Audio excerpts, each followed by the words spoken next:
Paano nga ba mag-withdraw ng pera dito sa China Bank ATM machine gamit ang ating GCash Visa Card? Sa video na ito, ituturo ko sa inyo kung paano nga ba ito gawin. Simulan na natin.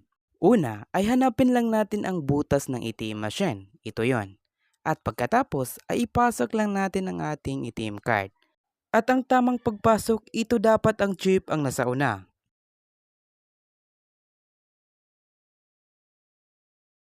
At pagkatapos hintayin lang natin sandali. And then, i-enter lang natin ang ating PIN para magpatuloy.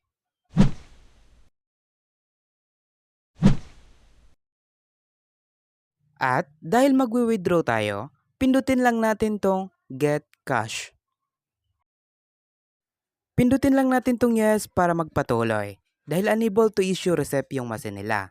At dito, pwede tayo mag-enter ng amount na gusto nating withdraw. Pwede ding mag-select lang tayo ng amount.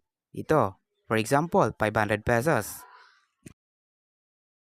Pagkatapos nating mag-select ng amount, pindutin lang natin tong confirm.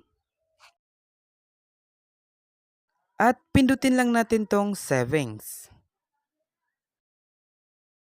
At meron lang silang transaction fee na 16 pesos. Continue lang natin.